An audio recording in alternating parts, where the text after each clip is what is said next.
राम राम सबको, मेरी राम राम। सारे भाइयों ने आज जो यहाँ पे आके इतना कट किया, सबने इज्जत रखी, सबने मान सम्मान रखा।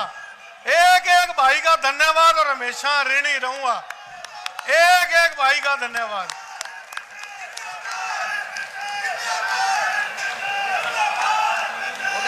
एक बात मैं आज कह दूं, आपने जो मेरे को आज भावुक किया, एक एक भाई ने एहसान आपका उतारूंगा, फिक्र ना करना। मेरे पिताजी ने भी संघर्ष किया, वो संघर्ष तुम लोगों के सिर पे ही पूरा होएगा और अब तक करेंगे सब कुछ। तुम्हारा सबका शहर का जो विकास, सारी चीजें, दिक्कत है मेरे को पता, कोई दिक्कत नहीं। आज बहन जी आ रहे हैं, आपकी सारी जो बातें मेरे को आपने कही हुई हैं, जो आपने सारी बातें कही हुई, आपके पास गांव गांव में गया था, जो आपने हमारे को सारी आपकी समस्याएं, आपकी बातें कही हैं, आगे सारी ठीक होंगी। बहन जी के आगे आपकी बात रखेंगे। हमारा शीर्ष नेतृत्व यहाँ चंद मिनटों में आने वाला, उनके सामने आपकी बात मैं रखूंगा। हम आपके वकील, हमेशा हम आपके साथ खड़े हैं, किसी चीज की दिक्कत नहीं है। राहुल गांधी, श्री राहुल गांधी, मैडम सोनिया गांधी, मल्लिकार्जुन खड़गे, बहन कुमारी शैलजा, बहन कुमारी शैलजा, हाथ खड़े कर करके कहो, बहन जी स्वागत है आपका, बहन जी स्वागत है आपका। मेरे साथियों, बहन जी अगर हमारे यहाँ सिरसा से इलेक्शन लड़े, मैं इसके लिए आपको निमंत्रण देता हूँ और साथ में आपसे अनुरोध करूंगा कि इस इलाके को, भाई रणदीप जी यहाँ आए हैं, सन 1990 की बात है जब चौधरी ओम प्रकाश चौटाला की सरकार थी। और आदर और मान के योग अखिल भारतीय कांग्रेस कमेटी की महासचिव व उत्तराखंड के प्रभारी और पूर्व में मंत्री रही और सरसा में 2 बार इलेक्शन एमपी रहे और मंत्री रहे और अंबाला में 2 बार एमपी रहे और मंत्री रहे कुमारी शैलजा जी, उनके साथ चौधरी रणदीप सिंह जी सुरजेवाला जी महासचिव एवं राज्यसभा सदस्य और पूर्व में मंत्री रहे, उनके साथ सभी एमएलए साथी चौधरी रामकिशन जी गुज्जर हमारे उपप्रधान हैं, बाकी सारे एमएलए साथी, गोगी साहब, दूसरे जितने बैठे हैं और एक्स एमएलए, एमपी, स्टेज पर बैठे हुए मेरे सभी साथीगण, आज हमारा यहाँ इकट्ठे होने का मतलब कि एक संदेश यात्रा बहन जी ने निकाली हुई है। हम सभी ने प्रोग्राम बनाया कि सरसा में हम बहन जी का रैली के रूप में स्वागत करेंगे। आप सबका बहुत बहुत आभारी हूँ, धन्यवाद करता हूँ कि आपने इतनी तादाद में आकर बहन जी का और चौधरी रणदीप सिंह सुरजेवाला का जो मान सम्मान किया, उसके लिए बहुत बहुत धन्यवाद। साथियों, आप काफ़ी टाइम से खड़े हैं, यहाँ इंतजार कर रहे हैं, लेट भी हो गए हैं, लेकिन आपने पूरा टाइम दिया, गांव से आए, हर आदमी ने पूरा जोर लगा के जितना सहयोग दिया, उसके लिए मैं जिंदगी भर आपका बहुत बहुत आभारी रहूंगा। साथियों, जब मोदी साहब ने सरकार बनाई थी तो मोदी साहब कह रहे थे मैं किसानों की आमदन दुगनी कर दूंगा, भ्रष्टाचार बंद कर दूंगा। मैं कहता हूं किसानों छोड़ो, व्यापारी छोड़ो, हर आदमी इस राज में तंग है। किसानों को कहा कि दुगनी आमदन करूंगा और स्वामीनाथन आयोग लागू करूंगा। अब नरमे पे आ जाओ, आप ज़्यादातर किसान बैठे हैं, इसमें व्यापारी बैठे हैं, दूसरे भाई भी हैं। नरमे में 6900 के लगभग सरकारी रेट है एमएसपी और बिक रहा है 4000, 4500, 4400, 5000 रुपये पे। सरकार कहाँ इनका फायदा करिए, अच्छे बीज नहीं है, अच्छी खाद नहीं है, अच्छी स्प्रे नहीं है, महंगाई बहुत बढ़ गई है। आम आदमी जो दुगनी की कह रहा था किसान की दुगनी आमदन करूंगा, लेकिन दुगनी की बजाय उनका सत्यानाश करके किसान बेचारे दुखी है इस राज में। और अपना बीमा लेने के लिए लोगों को टैंकियों पे चढ़ना पड़ा है, किसानों को इतना बुरा हाल कर दिया, टैंकी भी चढ़ पे। ये तो अब के इलेक्शन थे कि इन्होंने बीमा दे दिया किसानों को, नहीं तो ये भी नहीं देना था। और दूसरा, इस सरकार ने महंगाई इतनी ज़बरदस्त कर दी, तेल के रेट कांग्रेस के टाइम में 45 रुपये लीटर आया करते थे और डीजल के रेट देख लो 91 रुपये, 92 रुपये बिक रहा है। स्प्रे की दवाइयाँ, दूसरे सारी चीज़ें, हर चीज़ जो है किसान की डबल रेट पे है और किसान के आमदन है नहीं, किसान दुखी है इस राज में। व्यापारी पे देख लें 28% GST लग रहा है, व्यापारी तंग है, हर जगह हड़तालें हो रही है इस राज में, इनके राज में। ये मनोहर लाल खट्टर कहते हैं कि खर्ची पर्ची बंद है, नौकरियां कहाँ दी हैं, लोग बेरोजगार फिर रहे हैं, कहाँ नौकरियां हैं। इसलिए कोई काम नहीं करा इस सरकार ने। अब किसान, व्यापारी, मजदूर सब लोग कांग्रेस के साथ आना चाहते हैं। हरियाणा में मैं बता दूं कांग्रेस की लहर है, इसमें कोई किंतु परंतु नहीं है। कांग्रेस आ रही है, बीजेपी को लोग नकार रहे। हम काफी गाँव में गए, शहर में गए, इन दिनों में जब लोगों से मिला, लोगों में रोष है इस सरकार के प्रति। सब लोग चाहते हैं कि कांग्रेस सरकार आए और कांग्रेस सरकार आते ही लोगों के काम होंगे। तो मैं ज़्यादा आपका समय लेता, बहन जी ने बोलना है, सुरजेवाला जी ने बोलना है, और आपसे एक ही बेनती करता हूं कि आने वाला टाइम कांग्रेस का है, आप सभी कांग्रेस के साथ जुड़ो, उसके बाद में आपके काम होंगे। और मैं खास तौर आपके माध्यम से बहन जी से एक प्रार्थना करना चाहता हूं।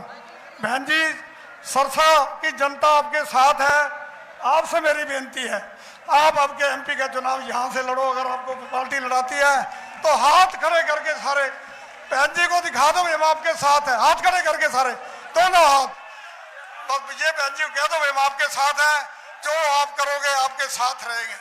आपने बहन जी को पूरा विश्वास दिलाया और मैं बहन जी से भी अपील करूंगा कि अपना पुराना आपका गृह क्षेत्र ये सरसा है, आपके पिताजी यहाँ 4 बार MP रहे, मंत्री रहे, और आपने भी इस हल्के की सेवा की है, जनता आपको बहुत याद करती है।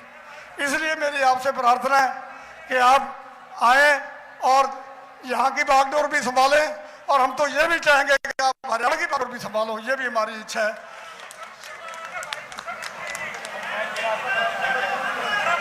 ये मुख्यमंत्री आपने बनाना है, हम तो कह रहे हैं हरियाणा की बहन जी बागडोर संभालेगी। आप सभी बहन जी को एक बात का आज विश्वास दिला दिया आपने कि इस बार अपनी सरकार बनेगी और बहन जी के हाथ में बागडोर होगी। बहन जी जो बात करती है, बहन जी किसी बात से पीछे नहीं हटते। हम बहन जी को ये रिक्वेस्ट कर रहे हैं, आज हमें यहाँ अगर आप कहोगे तो नहीं, हमें पता है, लेकिन एक मन बना लो कि यहाँ पे आना है, इस एरिया की जनता को संभालना है। ये जनता चाहती है आपको। आपका मैं ज़्यादा समय नहीं लेता क्योंकि इन्होंने आगे भी जाना है,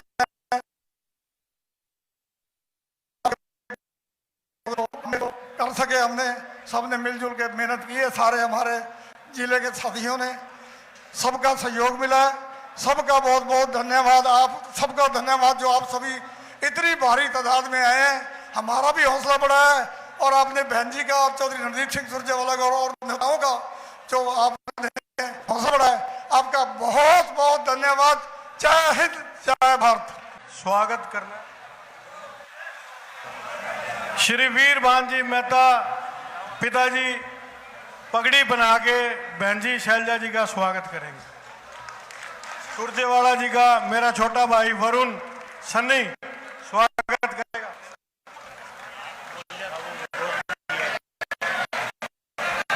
बहन कुमारी शैलजा, बहन कुमारी शैलजा, चौधरी रणदीप सिंह सुरजेवाला, चौधरी रणदीप सिंह सुरजेवाला, बहन कुमारी शैलजा, कांग्रेस पार्टी, कांग्रेस पार्टी, बहन कुमारी शैलजा। अब मैं निवेदन करूंगा भाई संदीप नेहरा जी, जो पूर्व मंत्री हरियाणा सरकार चौधरी जगदीश नेहरा जी के सुपुत्र हैं, वो मंच पर अपनी बात रहे। भाई संदीप नेहरा जी। कुमारी शैलजा, कुमारी शैलजा, मेरे बहुत ही परम आदरणीय छत्तीस बिरादरी की नेता, हरियाणा के हर दिल पे राज करने वाले, और मेरे सामने उपस्थित बुजुर्गों, माताओं और बहनों, आपको पता है कि राहुल गांधी जी जो यात्रा कर रहे हैं उसी कड़े वो देश में कर रहे हैं और प्रदेश में जो यात्रा कर रही हैं बहन कुमारी शैलजा जी कर रही हैं। यात्रा करने का मकसद एक है भी जो मौजूदा सरकार आदर के योग्य अखिल भारतीय कांग्रेस कमेटी की महासचिव हरियाणा की बेटी जिनकी राजनीतिक शुरुआत आपके आशीर्वाद से सरसा की इस पवित्र बहादुर धरती से हुई, आदरणीय कुमारी शैलजा जी, आज के इस कार्यक्रम के आयोजक आदरणीय बीरभान मेहता जी, मेरे छोटे भाई हमारे अजीज राजन मेहता जी, बहुत देर से आप बैठे, मंच पर विराजमान पार्टी के सभी नेतागण और मेरे सामने बैठे आदर और सम्मान के योग्य बड़े बुजुर्गों, मातृशक्ति, नौजवान साथियों, पत्रकार और छायाकार बंधुओं, सबसे इस पवित्र धरती, सरसा की इस बहादुर धरती जिसने विषम से विषम परिस्थितियों में कांग्रेस पार्टी का झंडा हमेशा बुलंद रखा, हमेशा आपने कांग्रेस पार्टी का साथ दिया। इस धरती को और आप सबको मैं हाथ जोड़ के आपका अभिनंदन भी करता हूं, आप सबको प्रणाम भी करता हूं।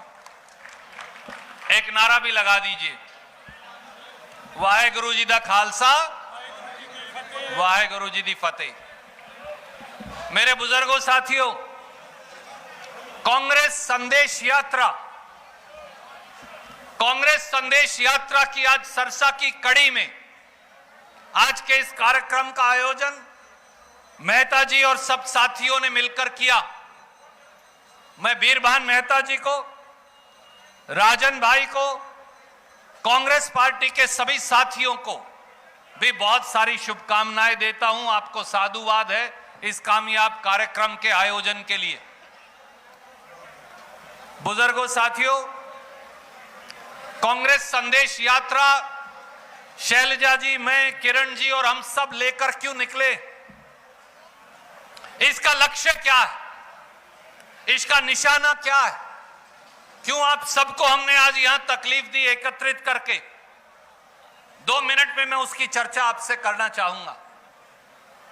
एक तरफ राहुल गांधी जी जो 3500 किलोमीटर कन्याकुमारी से कश्मीर तक चले, सर्दी में, गर्मी में, बारिश में, तूफान में, बर्फ में, आंधी में, और एक बार फिर 6500 किलोमीटर मणिपुर, इंफाल से महाराष्ट्र तक, पूर्व से पश्चिम तक की यात्रा कर रहे हैं। कांग्रेस संदेश यात्रा भी उसी स्पिरिट को, उसी सिद्धांत को आगे लेकर चली। उसका क्या कारण है? उसका कारण है कि हिंदुस्तान में और हरियाणा में जो दिल्ली की सल्तनत है और जो चंडीगढ़ के हुक्मरान हैं, अब उनको बदलकर प्रदेश और देश के लोगों के साथ न्याय, उसकी आवश्यकता है। न्याय की आवश्यकता, न्याय की यह हुंकार क्यों उठी? आज पूरे हरियाणा में देख लीजिए, सरसा समेत हरियाणा का पेट और पीठ एक करके मेहनत करने वाला किसान आज उत्पीड़न का शिकार है, खट्टर सरकार की अनदेखी का शिकार है। इस सरकार का आधार ही नाजायज है। याद करिए, भारतीय जनता पार्टी को लोगों ने बहुमत नहीं दिया। दुष्यंत चौटाला ने एक पार्टी बनाकर जो वोट मांगी थी वो बीजेपी के खिलाफ मांगी थी। दुष्यंत चौटाला ये कहा करता था, मैं खट्टर साहब को यमुना पार करवाऊंगा, और खट्टर साहब कहा करते थे, मैं पूरे परिवार को हथकड़ी लगाऊंगा। हरियाणा के भोले भाले लोगों ने जनमत दे दिया, पर भारतीय जनता पार्टी को नकार दिया। सत्ता की मलाई लूटने के लिए एक बेमेल समझौता जनता की वोट के खिलाफ हुआ और उस बेमेल समझौते का परिणाम, उसका परिणाम है ये भारतीय जनता पार्टी और जजपा की सरकार जो संविधान के अनुरूप नहीं बनी। ये एक नाजायज सरकार है क्योंकि आपकी वोट से नहीं बनी। और इस सरकार ने सबसे ज्यादा उत्पीड़न 5 वर्गों का किया। सबसे पहले किसान। अब मुझे बताइए, 75 साल में दिल्ली में और हरियाणा में पहली ऐसी सरकार है जिसने खेती पर टैक्स लगा दिया। आपकी खाद पर 5% जीएसटी, आपके ट्रैक्टर पर 12% जीएसटी, आपकी कीटनाशक दवाई पर 18% जीएसटी, और ट्रैक्टर का टायर अलग लेने जाओ तो फिर भी उस पर 18% जीएसटी। यह पहली सरकार है जिसमें 700 किसान एक साल तक दिल्ली के दरवाजे पर, हरियाणा के बॉर्डर पर बैठे। 1 लाखों किसानों में से 700 किसान शहीद हो गए। परंतु दिल्ली के शासक को, हरियाणा के मुख्यमंत्री को यह फुर्सत नहीं मिली, हरियाणा के उप मुख्यमंत्री को यह फुर्सत नहीं मिली कि जाकर उन किसानों, मजदूरों और गरीबों के आंसू पहुंच पाए। 700 किसान शहीद हुए। 700 किसानों ने इस देश के किसानों से न्याय के लिए अपनी जिंदगी दे दी, पर हरियाणा और दिल्ली के शासक वहां नहीं गए। और जो वादा किया था हरियाणा और देश के किसान से नरेंद्र मोदी जी ने, मनोहर लाल खट्टर जी ने, दुष्यंत चौटाला ने, कि न्यूनतम समर्थन मूल्य की गारंटी देंगे, आज तक 2 साल बीत गए, वो गारंटी नहीं मिली। एक बार फिर किसान के साथ धोखा हुआ। संसद के पटल पर शैलजा जी ने पहले और उसके बाद मैंने ये सवाल पूछा, नरेंद्र मोदी जी, आप हरियाणा और देश के किसान का कर्जा कब माफ करोगे? तो जवाब आया वित्त मंत्री का कि किसान और मजदूर का, गरीब रविदासिया और वाल्मीकि का, बैकवर्ड का कर्जा माफ करने के लिए भारत सरकार के पास कोई पैसा नहीं। मैं किसान का एक बेटा आज आपसे पूछता हूं, आपके माध्यम से नरेंद्र मोदी और मनोहर लाल खट्टर से पूछता हूं, अगर 10,50,000 करोड़ रुपया, 10,50,000 करोड़ रुपया आप कुछ उद्योगपतियों का माफ कर सकते हो, तो फिर इस देश के 62 करोड़ किसान के लिए भारत की सरकार और हरियाणा की सरकार के पास पैसा क्यों नहीं? क्या ऐसी सरकार को एक दिन भी सत्ता में बने रहने का अधिकार है? इसलिए ये यात्रा न्याय की हुंकार किसान के लिए लेकर आई। हरियाणा का नौजवान हजारों की संख्या में, राजन मुझे कह रहे थे, भाई साहब सबसे ज्यादा नौजवान इस सभा में, मैं सहमत हूं, हजारों की संख्या में यहां नौजवान मौजूद हैं। मेरे छोटे भाइयों, मैं आपसे पूछता हूं, क्या हरियाणा के बेटे और बेटी लायक नहीं? हमारे बच्चों में शिक्षा नहीं? हमारे बच्चे काबिल हैं, शिक्षित हैं, गुणी हैं, परंतु उनके लिए बीजेपी और जेजेपी की सरकार में रोजगार और रोटी नहीं। आप हर रोज वीडियो देखते होंगे, हरियाणा के बच्चे अब ये कहते हैं इजराइल जाकर मर जाएं तो मर जाएं, क्योंकि हरियाणा में तो रोटी नहीं। सरसा शहर के अंदर ही 500 आईलेट्स के सेंटर खुल गए, 500, इसलिए कि हर बच्चा आधा आधा किल्ला डबड़ी जो जमीन की आती है वो बेचकर बाहर जाना चाहता है। 47 पेपर लीक हुए, पटवारी का पेपर लीक, चपड़ासी का पेपर लीक, एक्साइज इंस्पेक्टर का पेपर लीक, एग्रीकल्चर इंस्पेक्टर का पेपर लीक, एचसीएस अफसर का पेपर लीक और जज का पेपर लीक। पिछले 9.5 साल में 47 पेपर लीक हुए। एचपीएससी का अब नया नाम है हेरा फेरी सर्विस कमीशन, क्योंकि वो नौकरी नहीं देते, वो हेरा फेरी करते हैं। और पब्लिक सेल काउंटर, तो इसलिए इस 47 पेपर लीक होने के बाद एक आदमी को आज तक सजा नहीं मिली। शैलजा जी कांग्रेस पार्टी की प्रदेश की अध्यक्ष थी। याद करिए, इन्होंने, हम सब ने हरियाणा पब्लिक सर्विस कमीशन को घेरा, क्योंकि करोड़ों रुपए की अटैचियां जो आपके बच्चों को रोजगार मिलना चाहिए था, उनको बेच रहे थे। खट्टर साहब की सरकार, एचपीएससी के अंदर करोड़ों रुपए की अटैचियां पकड़ी गई।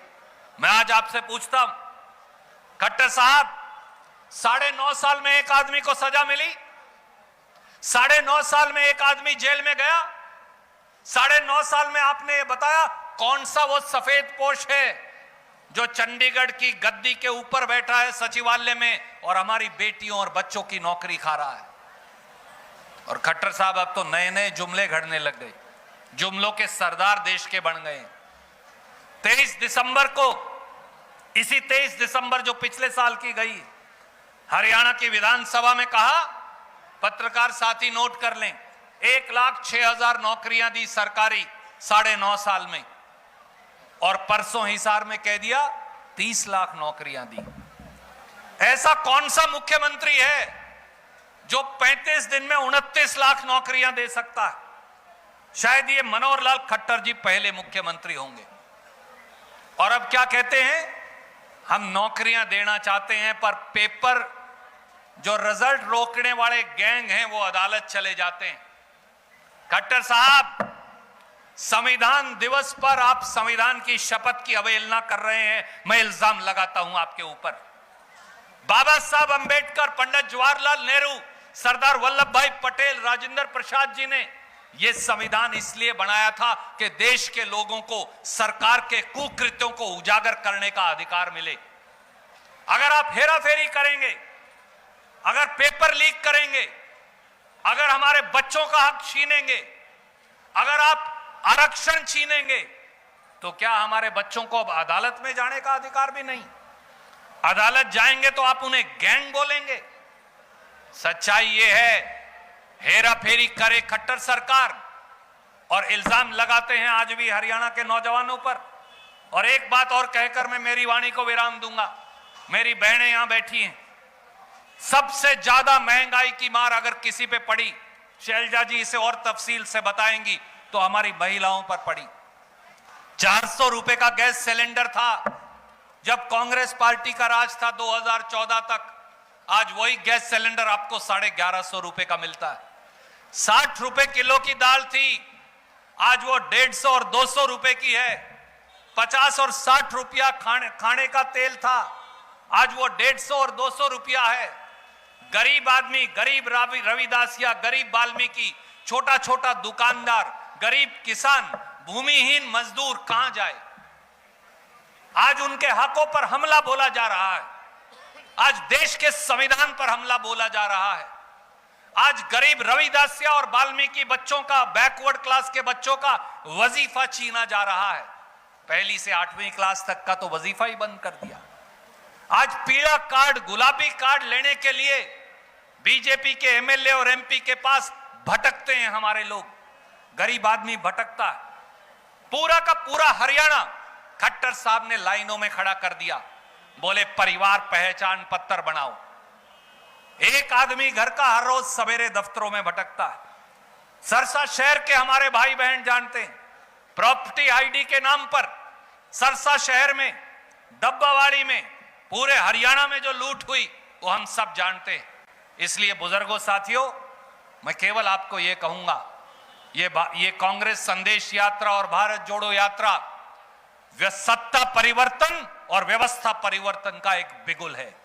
ये एक बिगुल है, ये एक हुंकार है हरियाणा और देश के लोगों की, आपकी। हम लोग किसी पद की लड़ाई नहीं लड़ रहे। कुमारी शैलजा किसी या रणदीप सिंह सुरजेवाला, हमें कुछ नहीं चाहिए। ये पदों की लड़ाई नहीं, ये सत्ता के परिवर्तन की लड़ाई है, ये व्यवस्था के परिवर्तन की भी लड़ाई है। और ये लड़ाई आपकी है, ये लड़ाई हमारी नहीं। ये लड़ाई गरीब किसान की है, छोटे दुकानदार की है, युवा और महिला की है, रविदासिया और वाल्मीकि की है, जांगड़ा कश्यप और तेली दानक हर बिरादरी की है। ये लड़ाई हर उस आदमी की है जो आज सरकार से उत्पीड़ित है। इसलिए केवल एक बात आपको कहकर मेरी वाणी को विराम दूंगा, जाग जाइए, जागिए, मुट्ठी उठाइए और कह दीजिए पूरे देश को कि हम तैयार हैं। एक बार मुट्ठी उठाकर बताइए सारे साथी कि आप तैयार हैं सत्ता और व्यवस्था परिवर्तन के लिए, जिस हुंकार को शैलजा जी और आप हम सब लेकर आए हैं। बहुत बहुत शुक्रिया, सबको राम राम, जय हिंद।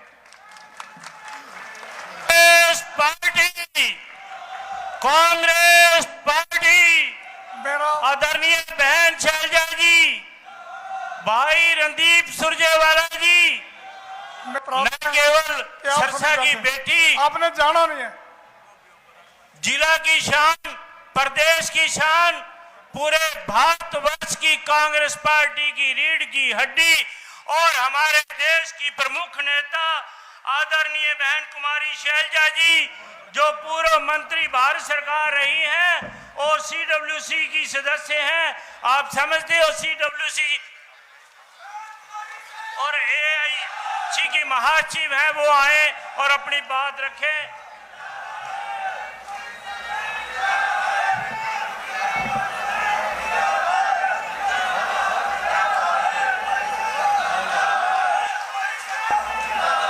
मेरे भाई, हमारे पार्टी के राष्ट्रीय महासचिव, राज्यसभा सांसद, पूर्व में मंत्री रहे, पूर्व में ऑल इंडिया यूथ कांग्रेस के 7 साल अध्यक्ष रहे, भाई रणदीप सिंह जी सुरजेवाला, हरियाणा कांग्रेस के कार्यकारी अध्यक्ष, भाई रामकिशन जी गुर्जर, मेरी बहन रेणु बाला जी,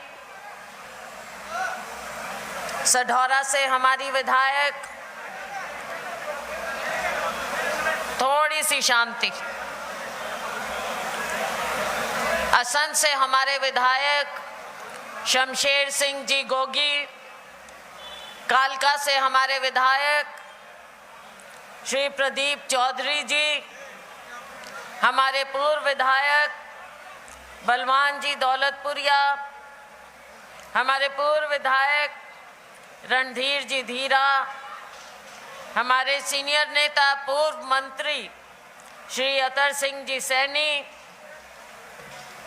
हमारे पूर्व विधायक राजपाल जी भूखरी, हिसार से हमारे प्रत्याशी रहे रामनिवास जी राणा, मंगत जी लालवास, भूपेंद्र गंगवा जी, अरविंद शर्मा जी, सतपाल चौहान जी, हमारे साथ आए अन्य सभी हमारे सम्मानित साथीगण, हरपाल बुरा जी, मेरे मीडिया के साथीगण, हमारे पुराने साथी वीर भानजी मेहता, जिन्होंने आज के जिद करके मुझे बार बार कहकर और डेट भी चेंज करवाते रहे हम, उसके बावजूद इतनी बढ़िया भारी सभी साथियों के साथ मिलकर इतनी शानदार ये मीटिंग की है हमारे भारत जोड़ो यात्रा के तहत। वीर भान मेहता जी, हमारे पूर्व सांसद चरणजीत जी रोड़ी, गोपीराम जी चाडीवाल, विनीत कंबोज जी, पवन बेनीवाल जी, हमारे साथी नवीन केडिया जी, संदीप नेहरा जी, राजेश चाडीवाल जी, रतन गैदर जी, जग्गा जी बराड़ वाली से,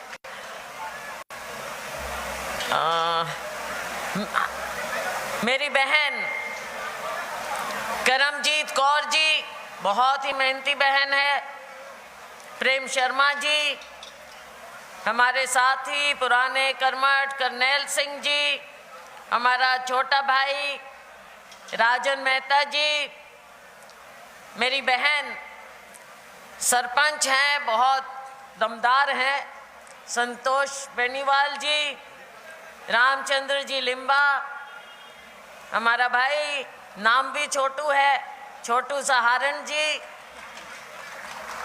सुरेंद्र बंसल जी, मलकीत सिंह जी रंधावा, तेजबान जी पटवारी, हमारे पुराने साथी लादूराम जी पूनिया, राम सिंह जी सोलंकी चेयरमैन, सतपाल मेहता जी, केशव गोयल जी, भूपेंद्र ठाकुर जी, सुरजीत जी भावदीन, बलविंदर जी सरपंच, हरविंदर जी, बालाराम जी, दयाराम जी, कुणाल जी खोड़, एक है वो मेरा फोन में फोन दे, क्या नाम, खेताम जी, फकीर चंद जी, विजय शर्मा जी, बूटा सिंह जी थीन, जगदीश जी कंबोज, बलविंदर ने अच्छा बलविंदर, हाँ बलविंदर नेहरा जी, प्यार से तो हम और बोलते हैं ना, दुर्गा सिंह जी सरपंच, प्रोफेसर हरबख्श सिंह जी, बहन मंजू रानी जी ब्लॉक प्रधान, मांगेराम जी सरपंच कागदाना, सुभाष जी सरपंच, नरेश जी दड़ोलिया, ओम प्रकाश जी डाबर, राजेंद्र जोया जी, परवीन बागला जी हमारे पुराने साथी, रमेश मेहता जी हमारे पुराने साथी, अनिल खोड़ जी, कुणाल का तो ले लिया, और कोई रह जाए तो बताते जाओ भाई, दिलीप नेजिया जी, भाई कोई रह अभी बता दो वरना गलती मेरी नहीं होगी तुम्हारी होएगी। हाँ वेदांगी जी, वीर सिंह जी रोड़ी, पुनीत जी, अब अपने अपने साथियों के बता रहे हो तुम नाम, बाकी चलो कोई बात नहीं। यहाँ पर इतनी भारी संख्या में मौजूद मेरे बहुत ही सम्मानित बुजुर्गों, मेरी बहुत ही प्यारी बहनों और मेरे नौजवान साथियों, अभी जो भाई रणदीप जी कह रहे थे, जब आती हूं यहाँ पर आप लोगों का इतना प्यार उमड़ता है, मुझे समझ में नहीं आता कि आपका प्यार मेरे प्रति ज्यादा है या मेरे दिल में जो आपके प्रति प्यार है वो ज्यादा है।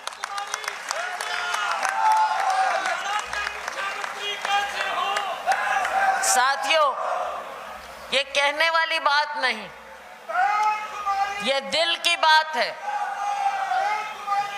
दिल की बात है कि मेरे यहाँ पर भाई एक मिनट, अब बीच में बस करो भाई, बस करो। यहाँ पर जो हम हैं ये एक दिन का नहीं है, 2 दिन का नहीं है, 10 या 20 साल का भी नहीं, ये पीढ़ियों का रिश्ता है। मेरे पिताजी के समय से, आप लोगों के अपने समय से, आपके पूर्वजों के समय से, पिता के दादा के समय से जो ये हमारा रिश्ता बना हुआ है। आते हैं बच्चे कि जी मैं फलाने का पोता हूँ, फलाने का दोता हूँ, जी मैं फलाने का बेटा हूँ, लड़कियां भी जी मैं उनकी बहू हूँ। साथियों, बहुत खुशी होती, बहुत अच्छा लगता है, क्योंकि ये रिश्ते एक दिन में नहीं बन सकते। रिश्तों को बनाना और निभाना बहुत समय लगता है। आज जब हम आ रहे थे, रणदीप जी और मैं, हम याद कर रहे थे, न जाने कितनी बार आपने हमने मिलकर न जाने कितने धरने, जुलूस, पद यात्राएं, हड़ताल, प्रदर्शन, पता नहीं कितने कितने किए हैं। पद यात्राएं, थोड़ी सी भी बात होती थी, एक साथी के साथ ज्यादती होती थी तो सारे के सारे साथी उमड़कर आ जाते थे।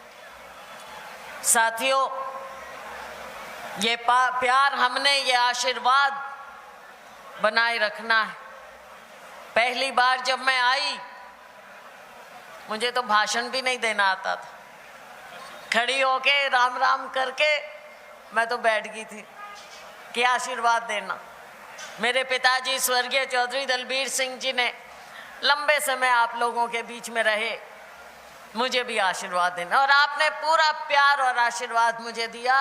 आज मैं जहां पहुंची हूं उसकी नींव आप लोगों ने रखी है, ये मैं कभी भूल नहीं सकती। तो साथियों, आज हम यहां पर आए हैं, भाई रणदीप जी और मैं, हमने, रणदीप जी ने, किरण चौधरी जी ने और मैंने और हमारे सभी साथियों ने फैसला किया कि जहां एक और राहुल गांधी जी देश को जोड़ने में लगे हुए हैं, दक्षिण से लेकर उत्तर तक, कन्याकुमारी से लेकर श्रीनगर तक उन्होंने, चाहे बारिश हो, चाहे बर्फबारी हो, चाहे गर्मी हो, उन्होंने जो यात्रा की देश को जोड़ने की, साथियों, उसने देश को एक नफरत के बाजार में मोहब्बत की दुकान खोलने का काम किया। और अब राहुल गांधी जी निकले हैं फिर से भारत जोड़ने के लिए, सबको न्याय दिलाने के लिए। आज न्याय की जरूरत है, आज न्याय की जरूरत है हमारे बुजुर्गों को जिनको पेंशन नहीं मिलती। आज न्याय की जरूरत है मेरी महिलाओं बहनों को जिनकी कमर महंगाई ने तोड़ के रख दी है। आज जरूरत है न्याय की मेरे इन नौजवानों को जिनको बेरोजगारी के जंजाल में फंसा कर रख दिया है। आज जरूरत है न्याय की मेरे इन मीडिया के साथियों को भी जिनकी आवाज को दबाने का प्रयास किया जाता है। आज जरूरत है कि मेरे सरपंच भाइयों को, बहनों को जो अपने अधिकार के लिए अगर प्रदर्शन करते हैं तो उन्हें लहू लुहान किया जाता है। आज जरूरत है न्याय की कर्मचारियों को जिनके साथ जो अपनी बात अगर लेकर बैठते हैं उनको भी लाठियों की बौछार मिलती है। आज जरूरत है मेरे किसान भाइयों को जिनके साथ धोखा किया गया, जिनको कहा कि एमएसपी का कानून बनेगा लेकिन आज तक उस कमेटी का ही नहीं पता चला कि उस कमेटी का क्या हुआ। आज जरूरत है मेरे मेहनत कश श्रमिकों को, मजदूरों को जो दिन रात मेहनत करते हैं, आज उनकी कौन सुध लेता है। हम मंडी में खड़े हैं साथियों, हमारे ये पल्लेदार भाई और बहन, इनको क्या मिलता है? क्या सरकार इनकी ओर देखती है कभी कि इनको भी इंसाफ मिलना चाहिए? गरीब से गरीब इंसान को इंसाफ मिलना चाहिए। आज जरूरत है गांव में, शहर में मकान चाहिए, गरीबों को मकान चाहिए। हमने इंदिरा आवास योजना शुरू की थी। आज मुझे बताइए, सुनने में आता है कि प्रधानमंत्री आवास योजना कोई चल रही है, लेकिन ये नहीं पता कि वो आवास मिले किसको, किस गांव में किसको मिले। आज जो बदहाली हो गई है, आज उससे न्याय चाहिए और इस न्याय के लिए राहुल गांधी जी आवाज उठाते हैं। लोकतंत्र को बचाने के लिए राहुल जी और हमारे अध्यक्ष मल्लिकार्जुन जी खड़गे आवाज उठाते हैं, संसद में बोलते हैं, और जब वो हिसाब मांगते हैं मोदी जी से, भारतीय जनता पार्टी की सरकार से, तो उनकी आवाज को बंद किया जाता है, माइक ऑफ कर दिए जाते हैं।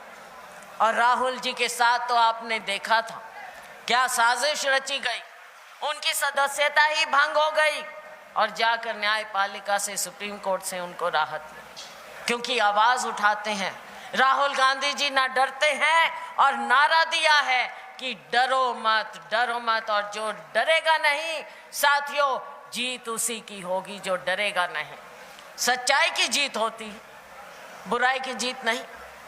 बुराई से, झूठ से सत्ता बेशक हथियार लें, लेकिन लंबे अरसे तक नहीं चलती साथियों। और भारतीय जनता पार्टी की तो आदत, जब चुनाव आता है कोई नया जुमला, मेरे मीडिया के साथी मुझे बताएं, हमने, कांग्रेस पार्टी ने, लोगों ने सरकार बनाई, कांग्रेस पार्टी की बार बार सरकार बनाई, लेकिन कांग्रेस पार्टी ने कभी झूठ बोलकर वोट नहीं लिया। आपसे झूठ बोला गया 15 लाख जेब में जाएंगे। मेरी माताएं बहनें बैठी हैं, सभी साथी बैठे, भाग भाग के अकाउंट खुलवा रहे थे। थोड़े बहुत जो मन में उनको पता था वो भी भाग के छुप के अकाउंट खुलवाए कि जब 15 लाख कोई किसी को बुरे लगते हैं क्या? मुफ्त में अगर आ जाए और प्रधानमंत्री जैसा आदमी, उस लेवल का आदमी कहे कि भाई 15 लाख दूंगा तो कौन ना करेगा। लेकिन बाद में ये मैं अपने मीडिया के साथियों से पूछना चाहूंगी कि 70 साल में राजनीति में कभी जुमला वर्ड सुना था क्या आपने?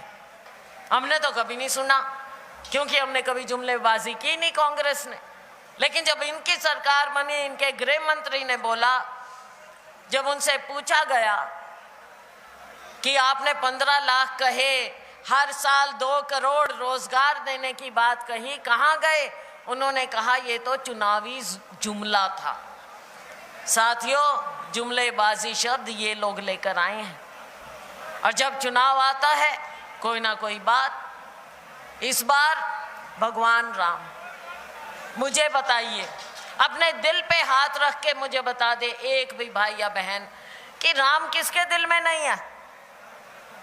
कोई कहेगा कि मेरे दिल में राम नहीं है, और हम सुबह उठते हैं, मिलते हैं, कहेंगे राम राम जी, सब करते हैं, आप करते हैं, अपनी संस्कृति है राम राम करना। अब ये भारतीय जनता पार्टी हमको कहेगी क्या? सर्टिफिकेट भारतीय जनता पार्टी देगी राम राम नाम लेने का? भगवान राम जी का राजनीतिकरण ना करें। भगवान जी हर दिल में बसते हैं। भगवान राम जी जब हम आप कोई नहीं थे, ना ये राजनीतिक पार्टियां थी, भगवान राम जी तब भी थे, हर एक दिल में थे। और जब आप हम कोई भी नहीं रहेगा, भगवान राम का नाम तब भी रहेगा। बीजेपी, आरएसएस इनका सर्टिफिकेट हमको नहीं दे सकती। तो मैं खास तौर से आपको कहूंगी कि जो ध्यान बांटने का काम हो रहा है भगवान राम के नाम पे, बेरोजगारी आसमान को छू रही, महंगाई आसमान को छू रही है, इन पर तो बात नहीं करनी। भगवान राम का नाम लो भाइयों।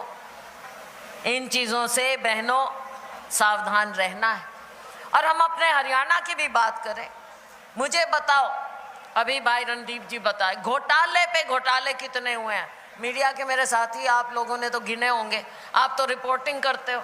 एक भी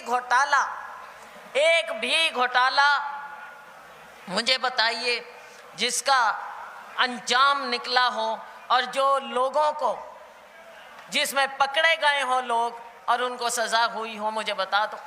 एक भी घोटाला, चाहे रजिस्ट्री घोटाला, चाहे शराब घोटाला, कोई बात नहीं, चाहे कोई भी घोटाला, तो ये सब बातें साथियों आपको याद रखनी है। और अगर बात करूं मैं सिरसा की, हमारा टाइम था, दौड़ भाग करके हम काम करवाते थे। चाहे रेलवे लाइन की जो डबल उस समय हुई थी, रेलवे लाइन देश का सबसे बड़ा प्रोजेक्ट हम यहाँ लेके आए थे सिरसा में। सबसे पहला प्रोजेक्ट हम लेके आए थे, हमारी सरकार ने काम किया साथियों, काम करके दिखाया। मुझे आज बता दो, मैं अगर सिरसा की ही बात करूं, मुझे इजाज़त दें, कुछ मुद्दे मैं सिरसा के ज़रूर आपके सामने रखना चाहूँगी, ख़ास तौर से मेरे मीडिया के और मेरे भाइयों बहनों के सामने। सिरसा की बात अगर मैं करूं, सबसे बड़ा मुद्दा मैंने पूछा अपने भाइयों से बहनों से कि क्या मुद्दा है। सबसे बड़ा मुद्दा है यहाँ पर नशे का।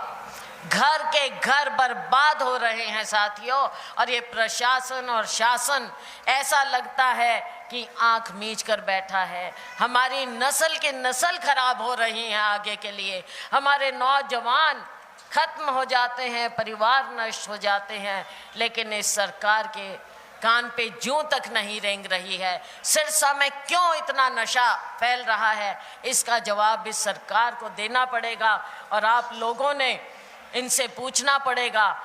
आंकड़े जो होते हैं उनको ये सरकार छुपाती है। क्यों नहीं सामने लेकर आते कि नशे के चपेट में कितने युवा आए हैं और कितनों की जान गई है, ये सरकार बताए साथियों।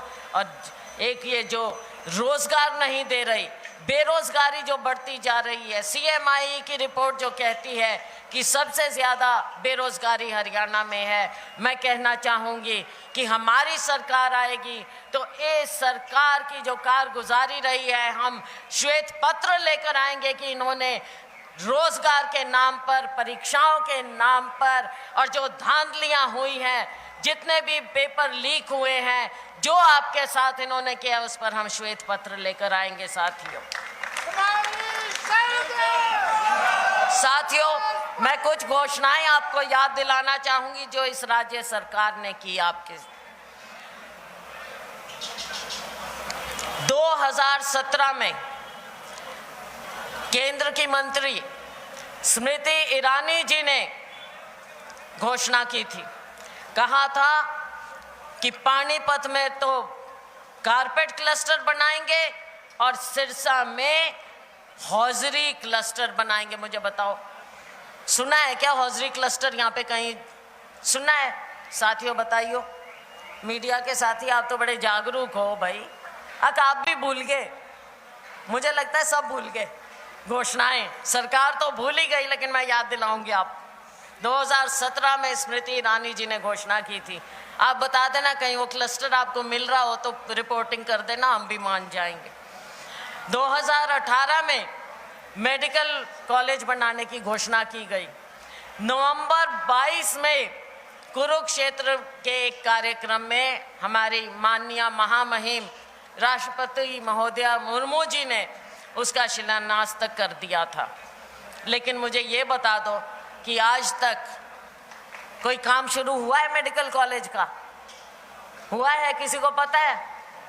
अगर पता हो तो बता देना भाइयों, ये मीडिया वाले हैं, इनको भी बता दियो, मीडिया के लोगों को भी। बयानबाजी चल रही है, लेकिन कब बनेगा मेडिकल कॉलेज कुछ मालूम नहीं।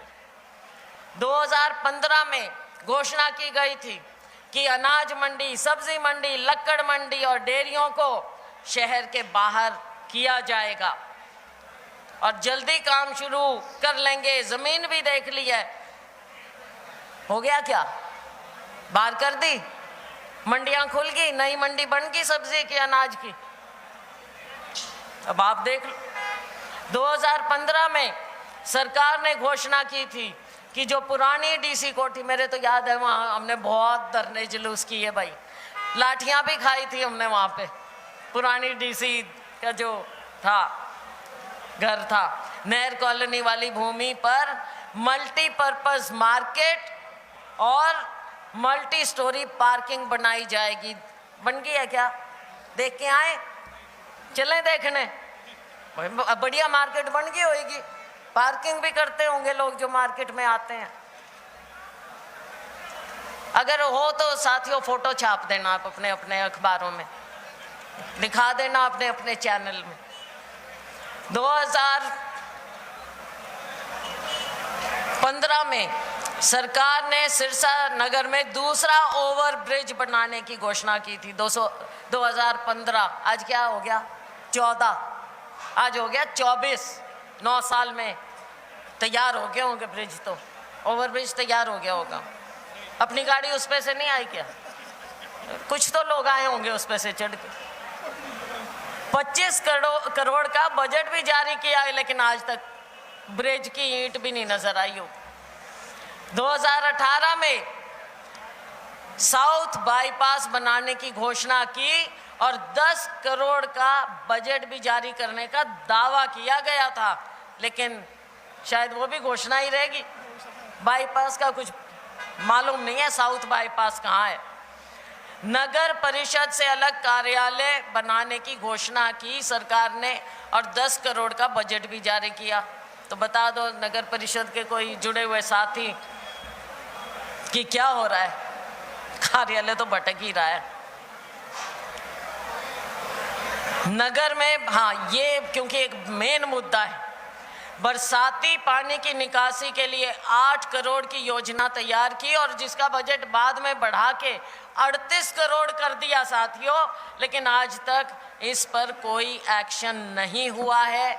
आप मैंने जो ये मुद्दे आपके सामने रखे हैं, मुझे बता दो, अगर कुछ भी एक नाखून के लायक भी कोई काम हुआ तो आप बता देना। साथियों, कहने का मतलब ये है 15 में डिक्लेयर किया। तो साथियों, बात कहने की ये है कि जब मैं बात करती हूँ कि बीजेपी, तो साथी कहते हैं जी बीजेपी ना बोलो। क्या बोले जी? कहते हैं जी बोलो बहुत झूठी पार्टी, बोलो भारतीय जुमला पार्टी। अब ये तो लोगों की आवाज़ है भाई, हमने तो ये शब्द सुने भी नहीं थे। झूठ बोलना, जुमलेबाजी करना। साथियों, समय आ गया, आपको सोचना पड़ेगा। हम पिछली बार 10 की 10 सीट हारे थे लोकसभा में, और क्या हाल हुआ लोकतंत्र का। पूरे विपक्ष को बाहर कर देते हैं, मनमानी करते हैं और अपनी मर्जी के बिल पास कर लेते हैं। आपकी आवाज़ कौन उठाएगा संसद में? ये नहीं उठाने देंगे। सवाल पूछे जाते हैं तो ज़रूरत है कि केंद्र में कांग्रेस पार्टी को आप मजबूत करें। ज़रूरत है हम राहुल गांधी जी को आगे लाएं। उनको मजबूती तभी मिलेगी जब हम हरियाणा से इन दोनों डबल इंजन की सरकारों के अगर हम कारनामे देख लें, मुझे नहीं लगता कि लोग कभी इनके साथ जुड़ेंगे। तो 10 की 10 सीट इस बार हमने कांग्रेस पार्टी को जितानी है और राहुल जी को मजबूत करना है साथियों। दूसरी बात, हरियाणा के चुनाव की भी 10 साल भुगत लिए, देख लिए जो मैंने अभी बातें रखी, और बातें बहुत सी हैं। बहुत समय हो गया आपको बैठे हुए, खाना अभी नहीं खाया, अभी मेरे को पता है। तो साथियों, आप इतने इत्मीनान से यहाँ पर बैठे रहे हैं, आपने हमारी बात सुनी, फिर आपके बीच में आएंगे ये कांग्रेस संदेश यात्रा लेकर रणदीप जी, किरण जी और मैं आपकी आवाज़ सुनने, आपको राहुल जी का, खड़गे जी का संदेश देने आपके बीच आए। आज आप सभी ने जो इतनी मेहनत करके, मैंने नाम कम लोगों के लिए, लेकिन मेहनत बहुत ज़्यादा हुई है और मन से जो लोग आए हैं, पुराने लोग, नए नौजवान, मेरी बहनें, मेरे बुज़ुर्ग, जिनका हाथ मेरे सिर पर हमेशा रहा है, तो मैं आपको वायदा करती हूँ कि आने वाले समय में हम सभी लोग मिलजुल कर आपके हक की लड़ाई लड़ते रहेंगे। और जब तक आप लोग मजबूत नहीं होंगे साथियों, हम भी चैन से नहीं बैठेंगे।